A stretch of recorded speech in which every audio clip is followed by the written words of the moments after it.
workshop for the GSS this semester. And so today I want to talk about races, some races of prime numbers. So here's the road map of my talk.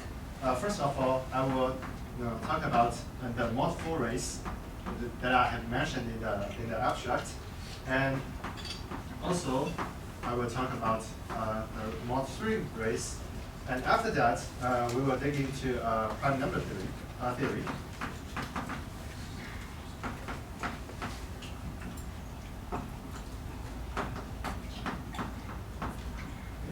And then we will get to see Riemann zeta function. And today I will draw a lot of squiggly things like that. And if I lost my count of number of squiggles, you should treat it as a zeta. For example, like this kind of thing is also zeta, even though I might have drawn it wrong. Okay, so we will get to see the mod 4 race, and then look at the mod 3 race. When we look at them, we will have several conjectures where we couldn't decide whether it's true or false. And after that, we will deal with counting prime numbers. Eventually, we will see the tool that uses a Riemann zeta function to solve all those conjectures that we've discovered before. Okay? So this is basically the plan. And let's look at the first race between primes. So imagine you're visiting the world of primes, and you're watching this race called mod 4. The rule of the game is simple. You have two contestants.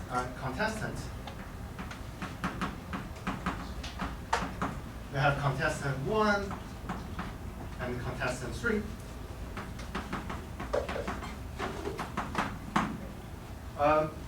And so when the race starts on the piece second,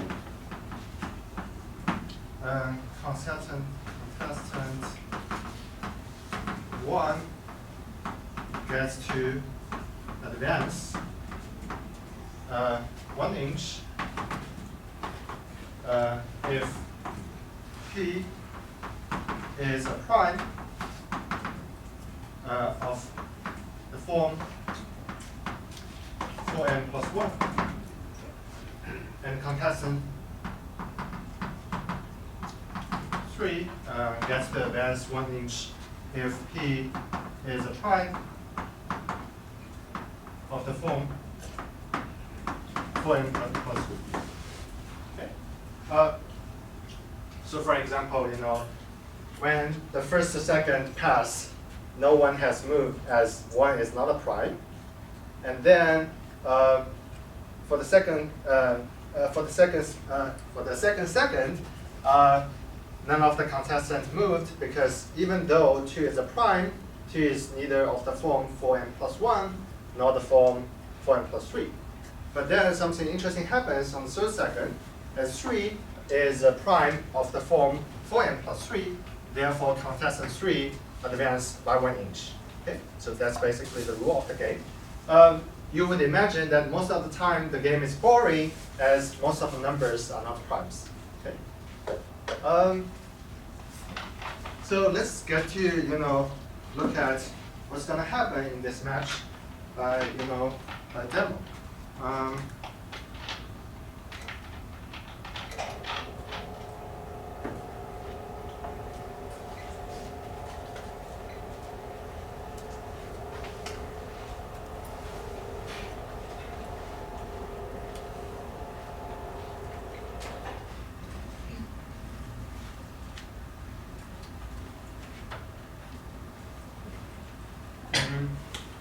So for the first couple of line of codes, what I was doing is to, plot the trajectory of random 1 and random 3, and I look at the first. Let's change n to 100. Okay.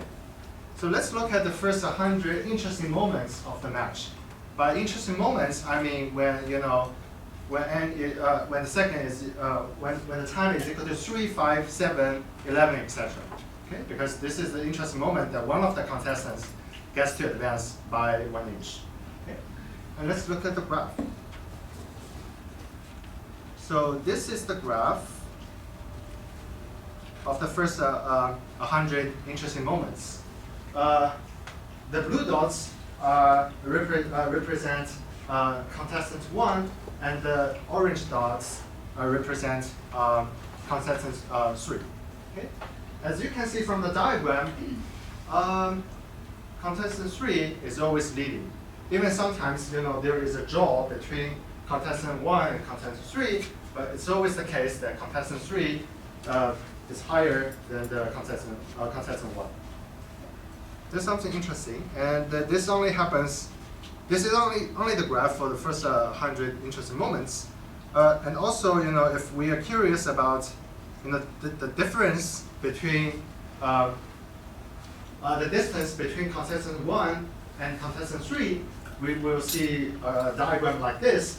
As you can see, all the dots are below the x-axis, i.e., contestant 1 is always behind contestant 3. Okay. But though, this is only like first 100 initial moments, so if we change, the parameter from 100 to 10,000, let's try to look at, like at this point you would bet that, you might want to bet contestant 3 is always leading again. Okay. But maybe with larger sample of data, we can see something different. So from this graph, you couldn't distinguish whether who's leading or contestant 3 is always leading or not, as there are so many points on the graph. But still, we can look at the difference, and maybe from the difference we can see something. So here we can see at around 3,000, the 3,000th entry moment, contestant 1 is leading the game, okay, for the first time. Okay, so and after that, still contestant 3 is leading the game. Okay, as the graph is still is always below x. So just for like a few moments, maybe over there, contestant 1 is leading the game. So this is some kind of bias towards contestant 3 against the contestant 1. Okay, so this is something I want to discuss today.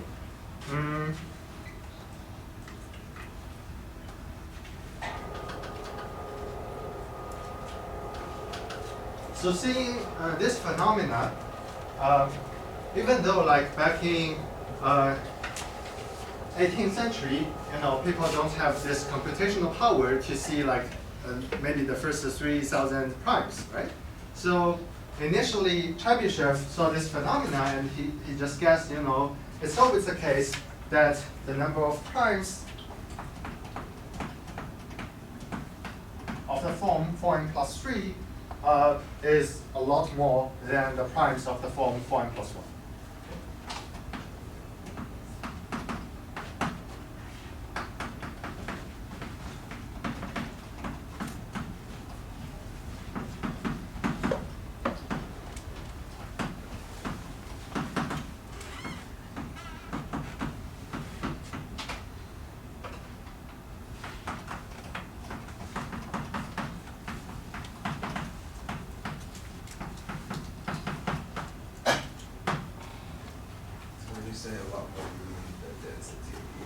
Yeah, I haven't specified like what he meant. I mean, initially, I guess what Tchebychev conjectured is that it's always the case this number is bigger than that.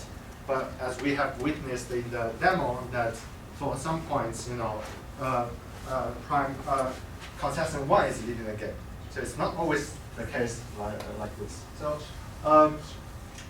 actually, in 1914, there's a theorem by Littlewood.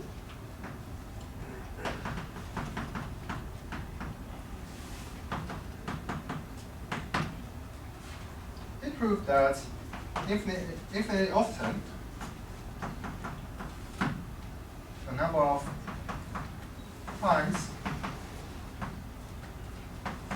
of the form 4m plus 1 minus the number of primes 4m plus 3 is greater than or equal to half square root of x over log x times log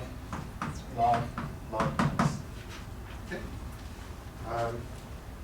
So i.e., infinitely often, not only 4m prime consistent 1 is taking the lead, but also he can take this much, he can be this much in front of consistent 3. Okay.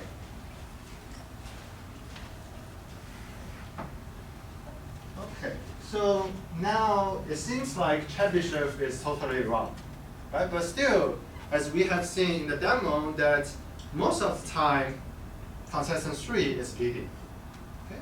So you want to somehow phrase this in some mathematical way, right? So this leads to a conjecture by Napolsky and Turan.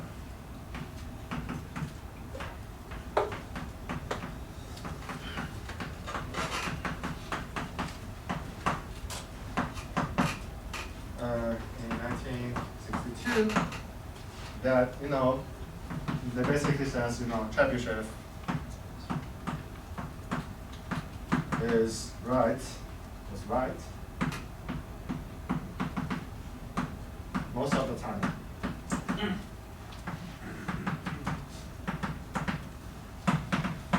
You can have your own interpretation of this conjecture, but what they really do is to introduce some scoring system for the consistent. So for instance, if on the p-second, any of the consistents is leading the game, then you award that contestant with 1 point. Okay, so you have a scoreboard on the side, and after each second you change the scoreboard, okay? Depending on who's leading the game. Okay? So mathematically, you would write it as this. We want to say something like the average score that contestant 3 gets. Okay?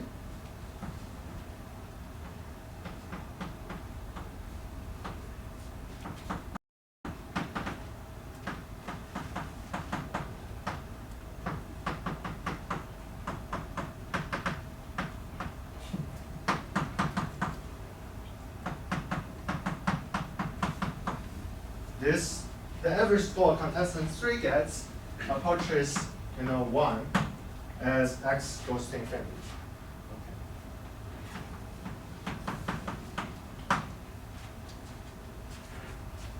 Okay.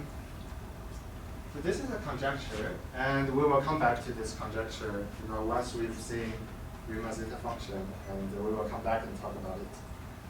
Okay. So this is the multiple game. I mean, there's nothing that prevents us to look at other game. For instance, here we are looking at primes of the form 4m plus 1, 4m plus 3. Why not we look at primes of the form 3m plus 1 and 3m plus 3, or 3m plus 2? I mean, the rule is basically the same, but you have to change the name of consistent 3 to consistent 2. And you change the rule accordingly. And also, I would like to show you what's going to happen if we consider the mod 3 game.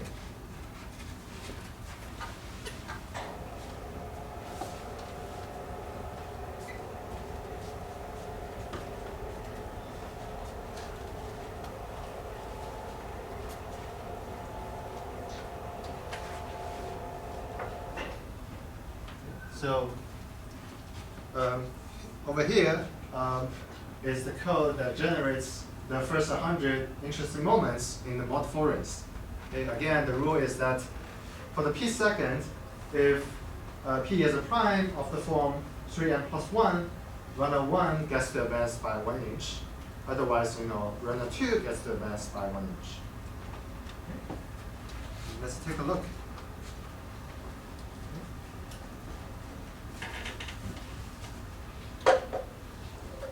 So this is what happens for the first 100 moments. Again, contestant 2 which is represented by the orange dots, is always leading in the game for the first 100 moments. And you might wonder if if I look at larger n, then maybe at some point consistent 1 can lead the game. Following is the graph of the difference of the distance between consistent 1 and consistent 2.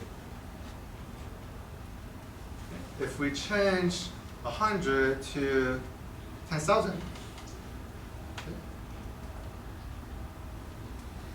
you couldn't tell who's leading or not. But if we look at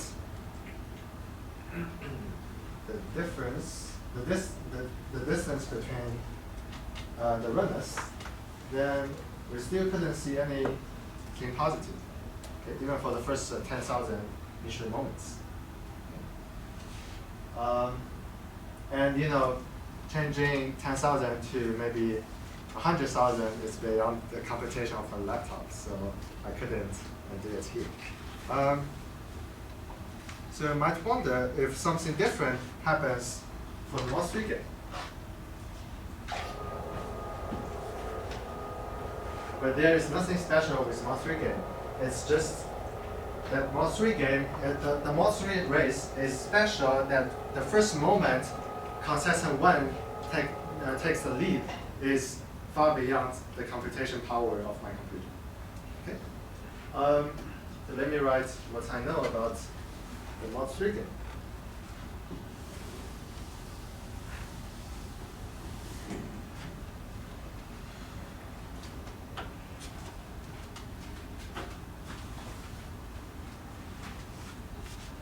So still, Littlewood, the theorem of Littlewood holds for the mod 3 game.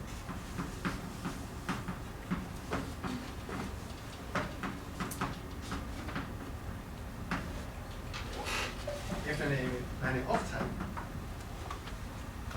number of primes of the form 3n plus 1 is equal to x minus number of primes of the form 3n plus 2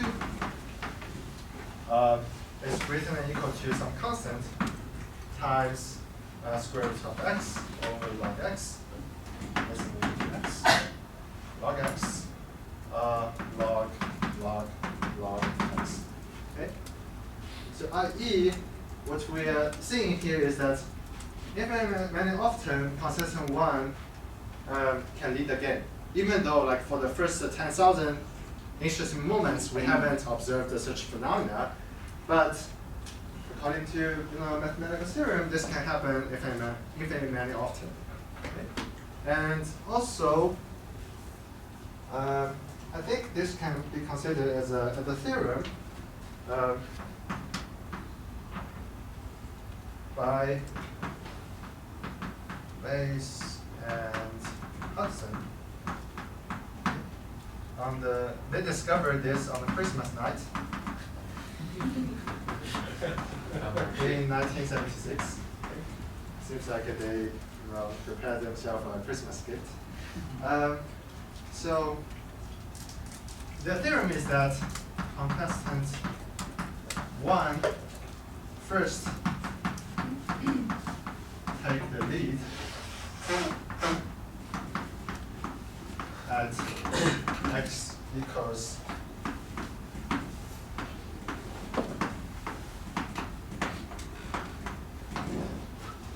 you need to wait that long to observe the first time that contestant 1 takes the lead. Okay, and I think it deserves as a theorem.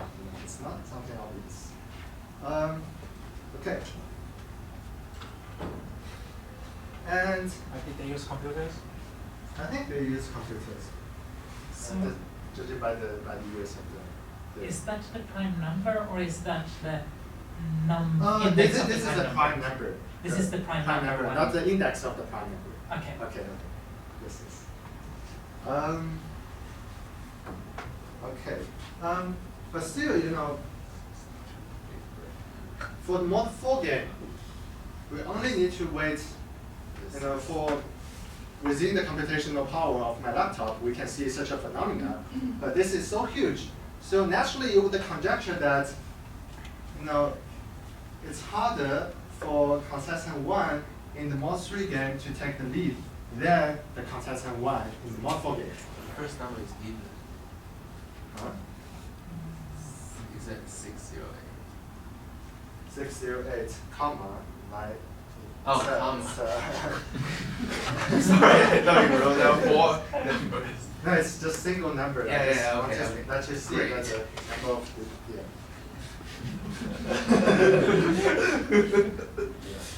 Otherwise, I will claim this is Roy's prime. All right. So here's a natural conjecture. Maybe I don't want to write it here.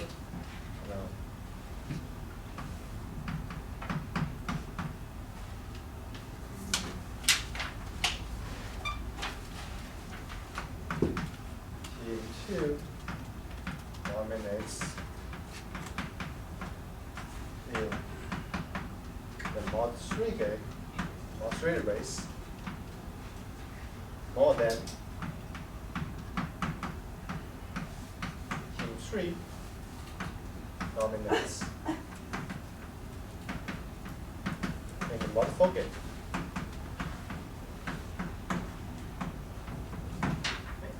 And we will come back to talk about this conjecture. All right. So far, we have seen two kinds of races, and you can invent your own race. For instance, like the last digit race, okay, in which you have 4 contestants, 1, 3, 7, 9, and you can, draw the scene diagram and try to figure out something.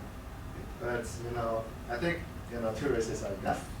And now let's talk about counting primes. So here in this section, I really wanted to do some counting, as in those 2 games, we are really interested in are primes of certain form that is less than or equal to x, right? But even before that, we might want to think about how to count the number of primes that are less than or equal to x.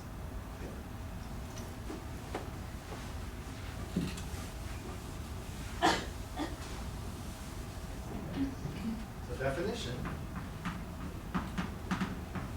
I of x is equal to sigma p decimated to x, p is prime. Basically, it's the counting function. This function counts the number of primes less than or equal to x. And the prime number theory is about to estimate this function pi of x. And it's a theorem by Gauss. I'm not sure if he proved the theorem rigorously, but he's the first one who asserted this result. That says pi of x is approximately Li of x.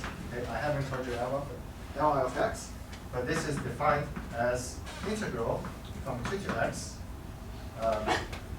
log of x.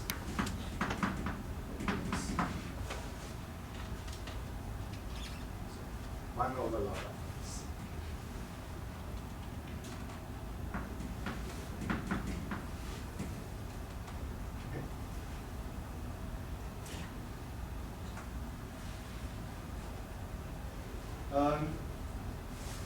Like prime number theory is theorem, I should say, theory.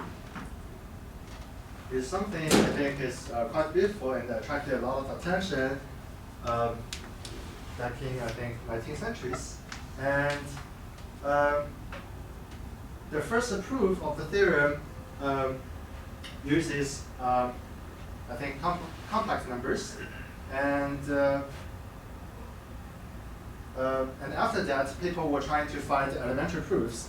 And Selberg and Elders had this, scientific dispute on whether who discovered the elementary proof first. Okay, but this is an anecdote associated to the theorem, and I want to present the idea of the proof using complex analysis. Excuse me, so what does the approximate mean? Oh, the approximate means pi of x divided by Li of x goes to 1 as x goes to infinity. I will repeatedly use this symbol to represent this symptotic comparison between those two pointers.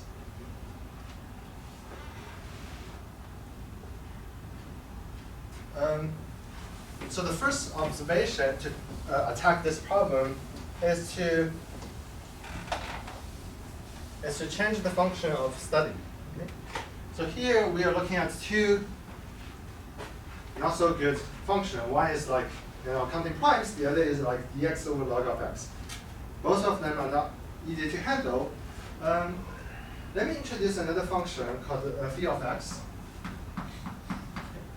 which is defined as summation p to the m less than or equal to x log of p. Okay? Here the summation runs over all possible prime p and all possible positive integer m. Okay? And it's quite interesting that these two statements are equivalent. If you can prove phi of x is approximately x, then you can prove pi of x is approximately Li of x. Okay. As there is a nice relation between phi of x and pi of x. So I will not elaborate here. So now let's focus on this phi of x, as this function x is quite simple. Okay. In order to analyze phi of x, we need to introduce the Riemann zeta function. So the Riemann zeta function is defined as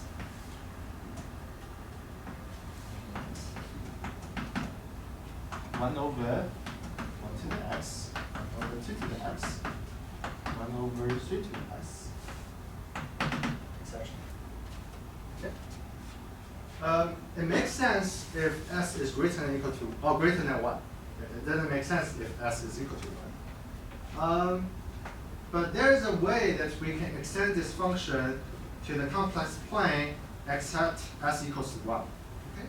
So let me briefly show you the idea behind this analytic continuation by drawing an analog between this zeta function and like a continuous version of this function, which I will denote by a very creative function f of x.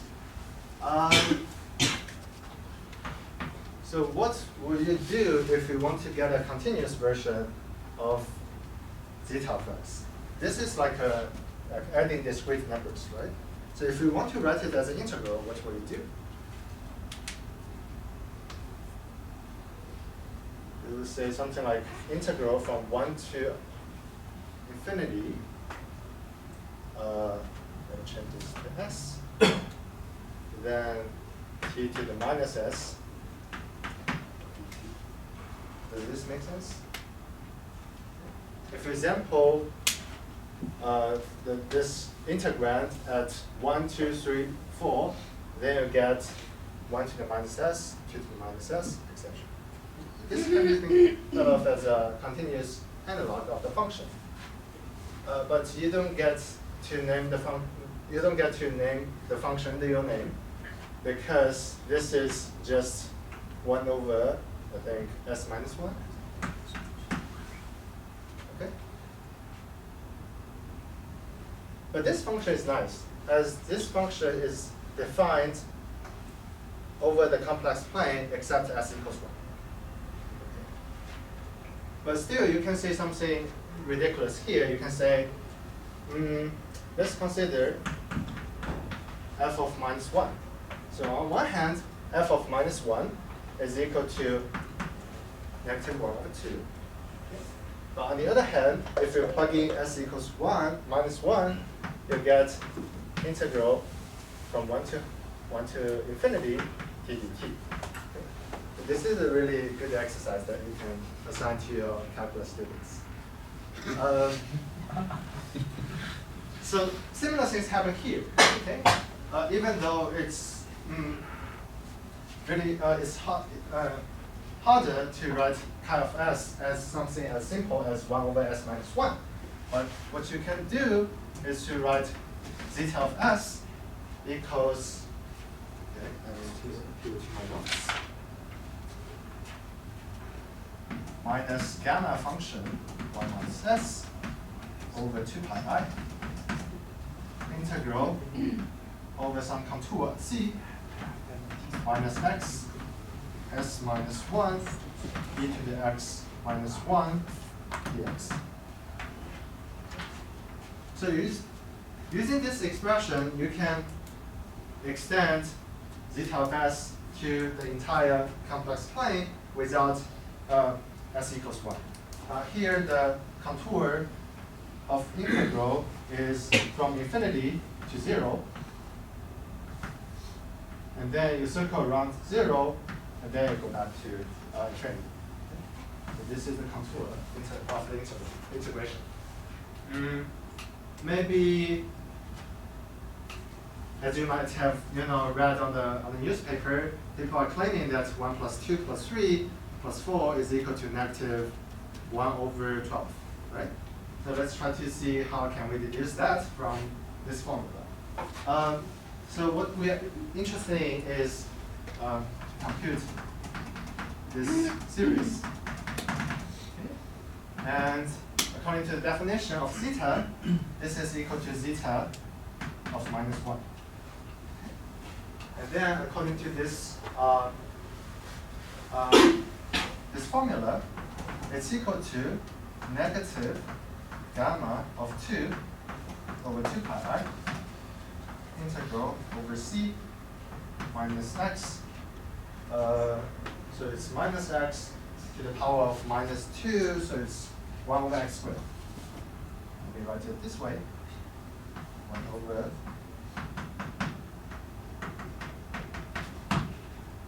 okay. What's gamma of 2?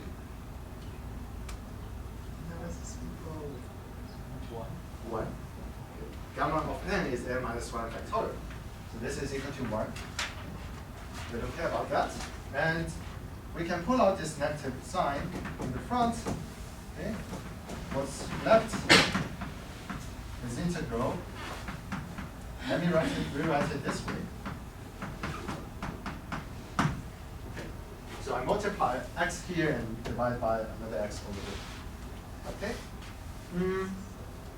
Now, also using some estimation, you can change this c to a circle around the origin, as the guys over there doesn't contribute anything, and the function doesn't have any pole inside this region, so you can modify the contour to a simple circle around the origin. I'm sorry, why is it not defined in terms of the circle? Why what? Why isn't it defined in terms of the circle? Because it's not defined at x equals 0. But you could have like the unit circle. Yes, so that's why I'm modifying the path to the unit circle. Yeah, but why didn't you have that in your definition? Oh, in the first Yeah. place. Or are they different for some other Yeah, S? for other s, you might have some problem over there, and maybe the value far away is large. I'm not sure. Complex? Are they cancelled out? The corridors to the infinity, are they cancelled out? Or I mean, no, I don't think they cancel out. so I mean, you can represent that contour as a circle because like that. But at infinity, maybe you have a singularity at infinity, right? The circle is around not only the origin, but also the point at infinity. So you're dividing that keyhole contour into the circle and then the what is that infinity rectangle or something, right? And Yes, then but then it you might have singularity at infinity. Right, So you couldn't remove the singularity over there. But for the case when s equals minus 1, you don't have singularity over there. That's my best guess. So now, let's say this is C prime. So now it's a time to test the complex analysis. Okay. So here I have holomorphic function. Okay, this is holomorphic because the singularity for e to the x minus 1 is like cancelled out by the x over above. Okay, so you have a holomorphic function, and you divide this by x cubed, and you integrate, around 0, and you integrate that around 0. So what does that tell you? What's the quantity?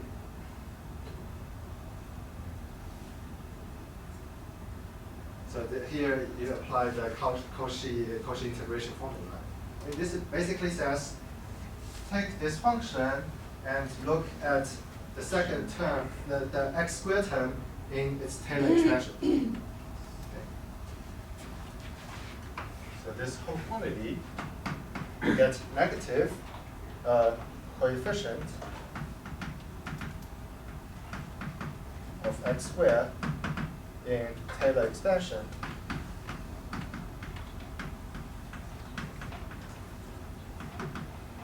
of x over e to the x minus 1. Okay, and you expand that out. You can use Wolfram alpha. You get negative. You get 1 over 12, and with the negative sign, you get negative 1 over 12. So this is a way, another quick exercise you can assign to your calculus students, that how to prove 1 plus 2 plus 3 plus 4, etc. equals negative 1 over 12. So these are some cute facts about the zeta function, and also, but what really solves the problem is the following theorem formula due to Riemann.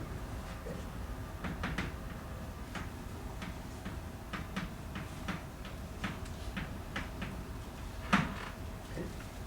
Riemann actually express phi of x as a function that's related to the zeros of the zeta function. Okay. So what he did is to write phi of x is equal to x minus sigma rho is a 0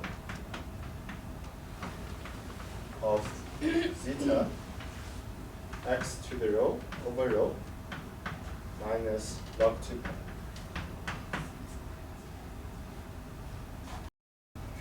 Okay. So now let's see what we can do with this phi of x in order to prove phi of x is equal to x. Okay. Apparently, if those terms are comparably small, i.e. like the terms in the summation are comparatively small when they are compared to x, then we have a chance to prove phi of x is approximately x. Okay? And in order to do that, you don't want to have large rho. I.e. you don't want to have like rho equals 1, for instance, or maybe rho equals 2. Anything bigger than or equal to 1 will, destroy the theorem. Okay? So here, if the idea behind the proof is to show all zeros of the zeta function satisfy.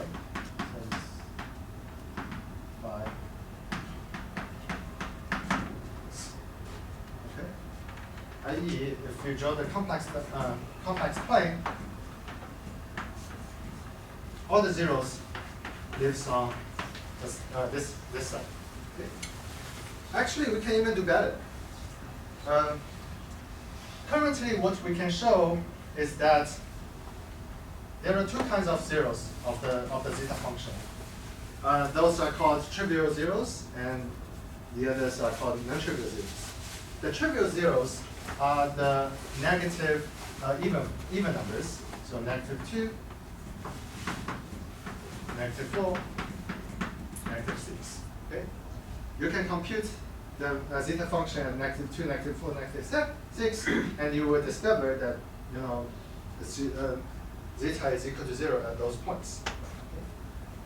And for the non-trivial zeros, they live in this strip between x equals 0 and x equals 1, okay, exclusively.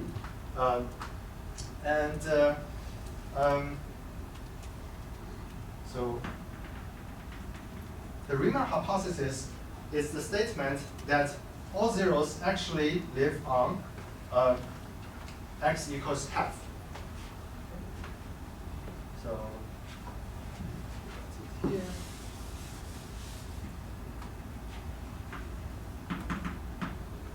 So what we know on the trivial zeros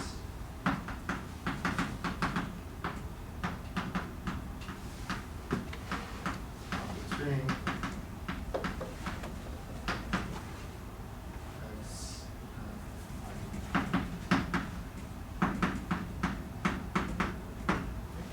and the Riemann hypothesis is the statement that all of them are on the set x equals half. So the strip is called the critical strip, and this line is called critical line.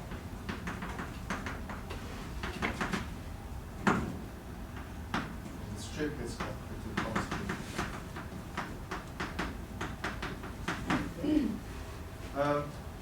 As you can see so far, if we have a very good understanding of the zeros of the Riemann zeta function, then we can have a very good understanding of counting primes. Basically, you can think of phi of x as a counting function, as there is a nice relation between phi of x and pi of x.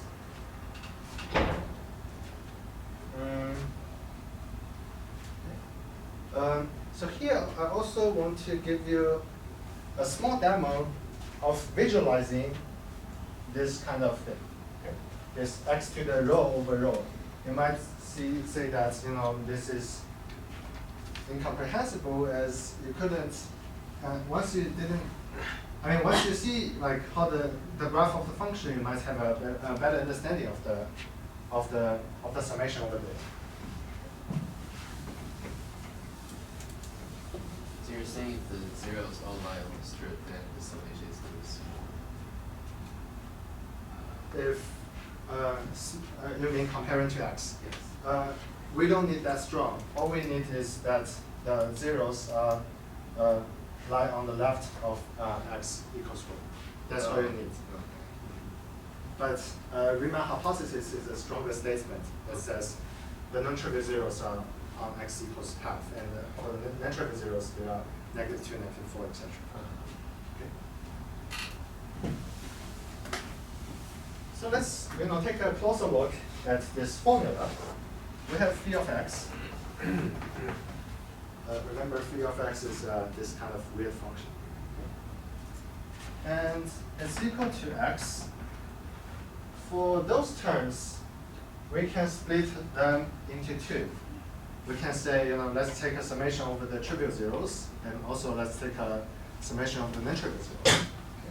And if you sum over the trivial zeros, you will get half of log 1 minus x squared over 2. This one, we can do that. For the non-trivial zeros, one thing I want to mention is that if you have a non-trivial zero here, then the conjugate of it is also a non-trivial zero. Okay? So they appear, the zeros appear in pairs. So let me just say here, I want to write summation over rho is a non-trivial zero.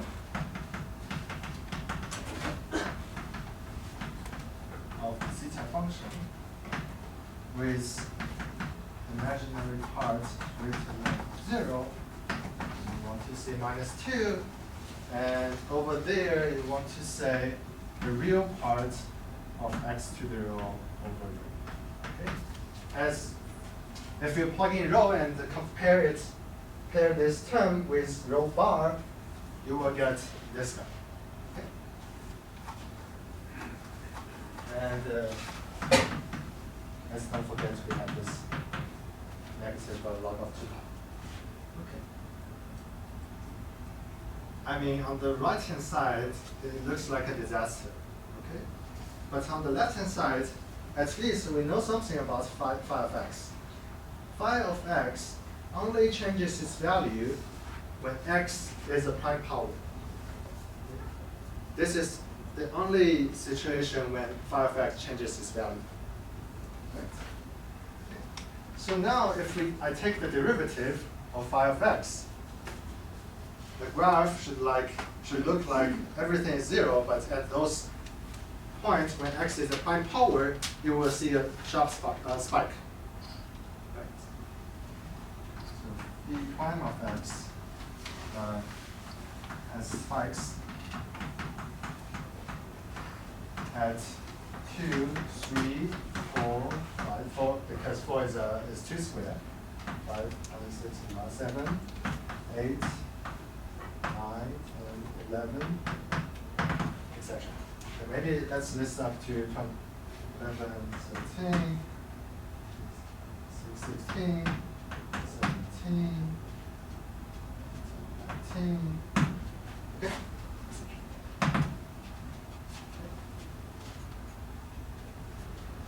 Let's take a look if we take a derivative of the right hand side.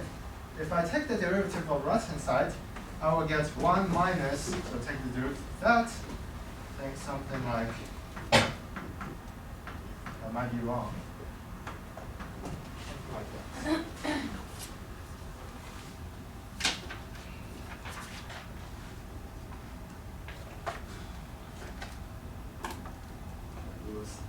I'm not sure about this term. Minus 2 to the sigma real part of x to the rho, because if you take the derivative, you will get a rho in the case of that. And you have similar description for the rho. Okay? And negative log 2 pi, this is just as you take the derivative. So this is something that we can draw a picture of, right? If I try to approximate the summation, I can do well if I only take maybe a first few non-trivial zeros of the zeta function and try to see the picture. And maybe when I take, say, 10 zeros, first 10 non-trivial zeros of the zeta function, maybe this term is good enough to approximate the derivative of phi. Okay? But keep in mind, we want to see some spikes at those points.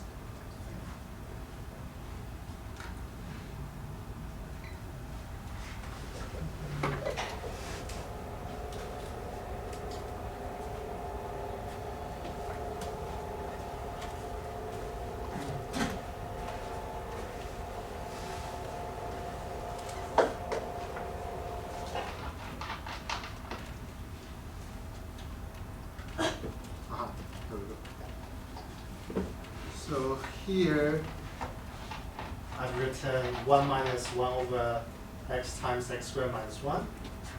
So I think I had a typo in my formula.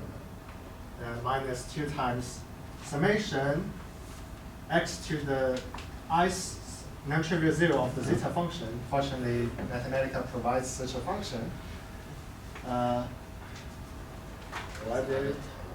Oh, there is a minus 1. I forgot. Yeah. When you take the derivative, the power gets to, we need to subtract the 1. Very good. And I'm taking actually the first 50 zeros in the summation. And I'm plotting, the domain of the function is from 2 to 10.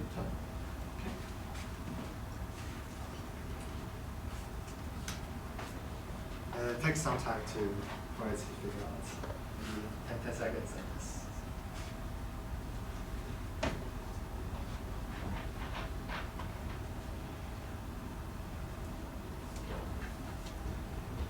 Okay, so this is the graph.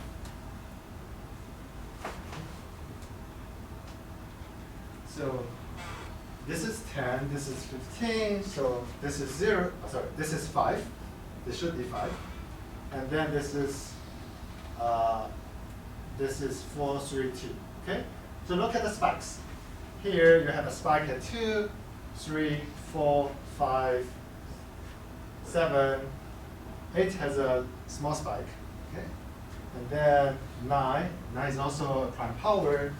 10 doesn't have 11, 12, 13, and 15, 16 has a even smaller power, a smaller spike.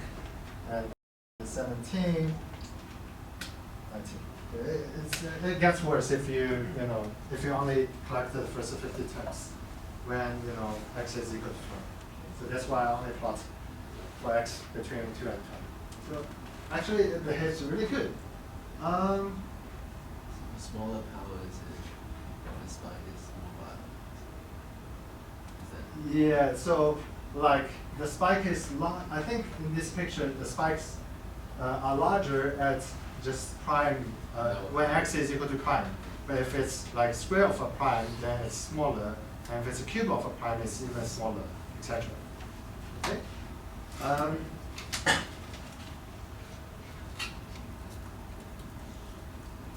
Aha, I see. So in order to give you a sense of what's going into the summation of this term, real part of x to the zeta, the I0 of the non-trivial 0 of the zeta function minus 1, here there are also some other pictures.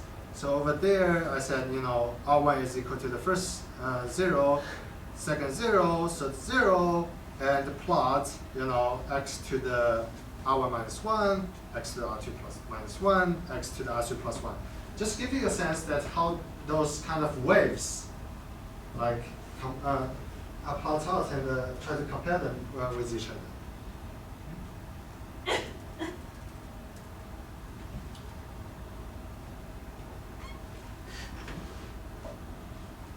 So actually they look like waves.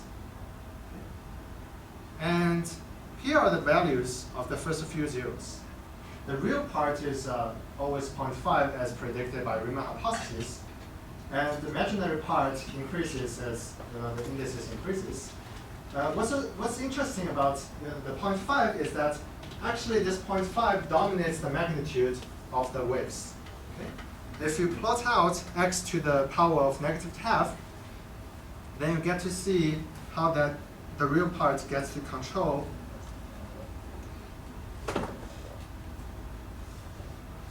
the waves. So this red line is the function x to the -12, and all the waves are sandwiched between x to the -12 and negative of x to the -12. So the real part of the zeros actually dominates the magnitude of the waves. Okay, and then when you stack the waves together, it's like you would say it's like a symphony. Okay. When you put waves together, it's like the first x to the R1 minus 1 plays some kind of music, and the second 0 plays another music, and they synchronize well. And the Riemann hypothesis is actually saying you don't get to see some outliers. Okay, the magnitude of the waves are always the same. Okay? And that's what makes people believe this should be the case, as they believe it's some kind of like aesthetic choice, right? You think the universe is beautiful, therefore the primes should behave like this. So you can make your own story to convince yourself. Anyway, I think let's go back to the mod 3 rays and mod 4 rays. So not only Riemann zeta function is useful for prime number theorem, but also it's useful to estimate, to analyze those two races.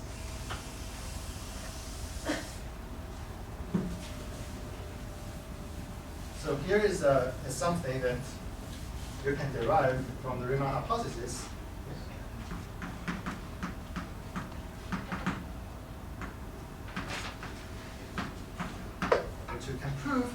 is that the number of primes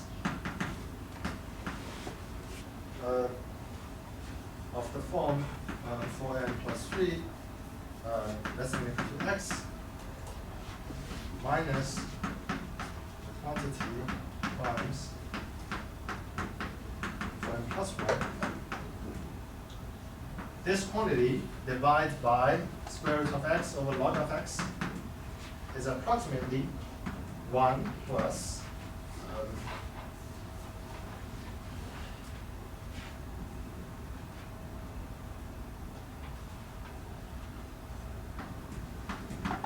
summation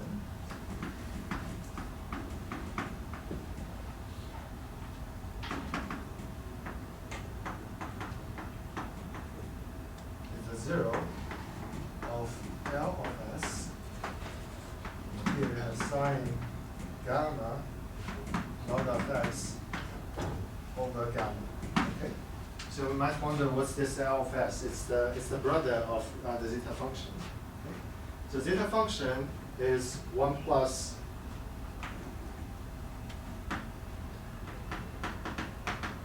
one over 1 minus s, 1 over 2 to the s, etc. And this L of s is 1 over 1 to the s minus 1 over 3 to the s plus 1 over 5 to the s minus 1 over 7 to the s, etc. Okay? And there is something called a generalized Riemann hypothesis that's also claims something about the non-trivial roots of L of s. Exactly the same thing happens for the generalized Riemann hypothesis. It says the non-trivial zeros of the L function lies on the critical line, okay, where x is equal to half. So if you stare at this thing, you will see that no doubt 4n plus 3 is leading, as this quantity is approximately 1 plus some other things. But here, they are all like small waves, and they don't do much to this quantity, okay, most of the time. Okay? There are extreme cases where x is, for some special value of x, this quantity gets really big, and can in fact affect this one, the leading term. Okay?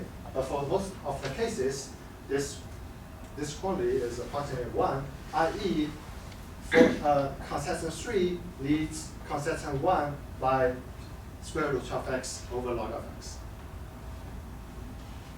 And similar things happens for mod 3.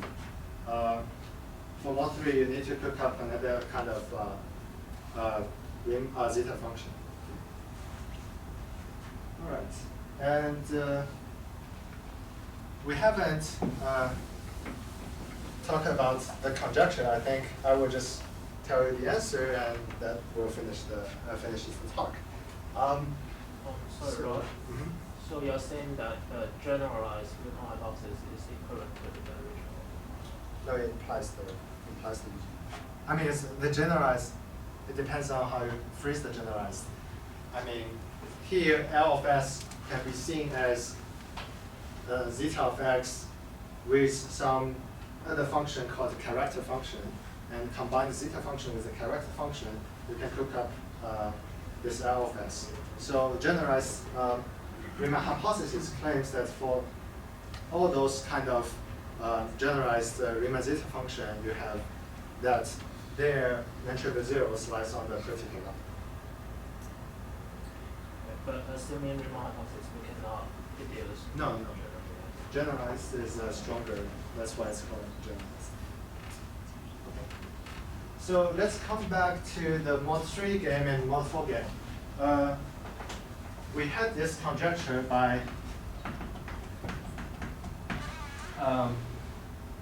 Napolsky and Turan. Okay? They're saying 1 over x times summation 1 times of the form 4n plus 3 is bigger than primes of the form 4n plus 1. This goes to 1 as x goes to infinity. And this is shown to be wrong by a theorem of Sanak, what he claims is that actually this quantity does not converge. Okay. This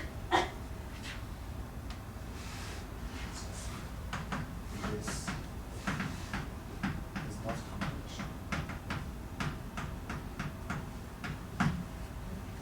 So this seems to be the end of the story, but still you wanted to, justify Tchebychev's observation that Contestant 3 is leading most of the time in the race, right?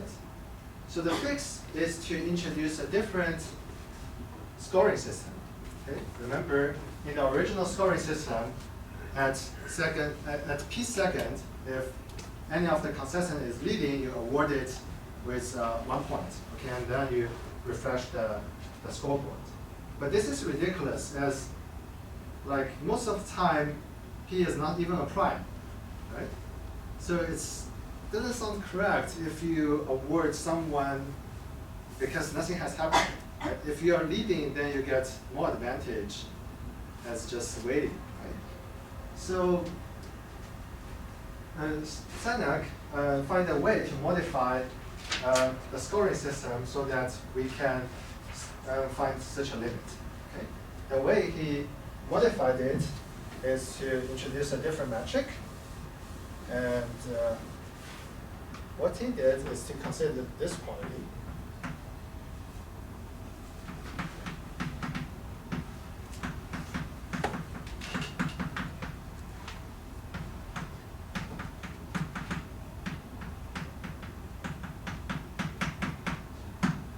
But you need to normalize this quantity. Okay? And the way you normalize it is to think about the total score that you've paid out for the first x seconds. Okay? So 1/1 plus 1/2 plus 1/3 up to 1/x.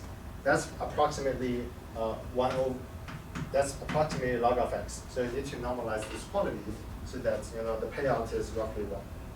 Okay? And this has a limit.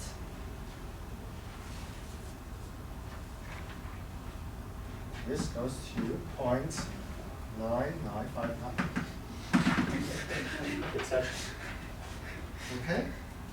So, i.e., actually Tchebychev is wrong.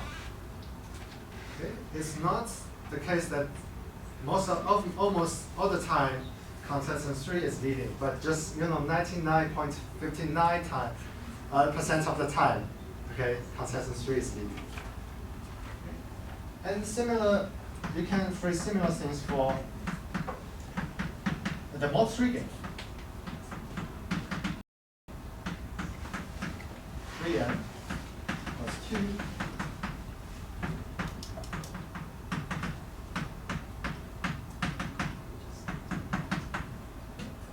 And this goes to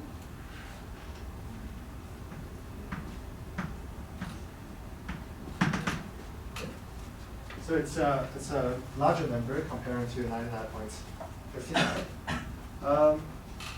First of all, this explains that explains why Contestant 2 is leading most of the time in the mod 3 game.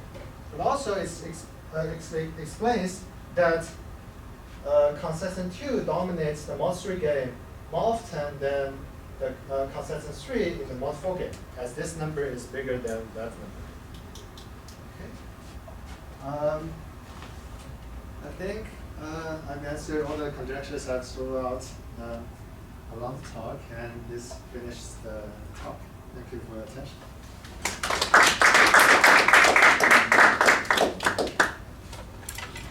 So does it generalize to other You mean like other mod games? other games? Yes. So you might want to ask what happens for the mod 5 game. Can we even, before we compute anything like that, can we predict They have more which contestants is doing better than the others? So for the mod 5 game, we have 1, 2, 3, 4, 5. Sorry, 1, 2, 3, 4. Four contestants. And the conclusion is that if the number is a quadratic residue, then it's always behind the non-quadratic residue. Okay? So for instance, in this case, 1 is always a quadratic residue, as 1 is equal to 1 square mod 4. And 3 is not a square of something mod 4. So non-quadratic residue is always leading the game most of the time than the non-quadratic residue. And also similar here, 2 is a non-quadratic residue and 1 is a quadratic residue. I think within the quadratic residues, they basically are the same. They are interchangeable. Okay. And also for the non-quadratic residue, they are interchangeable. So that means that if you compare the pairwise, it's going to go to Go to y. Half. half. Yes. So just want to clarify, if x, let's say, is equal to 10, so is that like 1 over 10 plus 1 over 10, or like 1 over 1 plus 1 over 2 plus 1 over 4? Yeah. It changes x. You get what I'm saying? Yeah. Okay, sorry.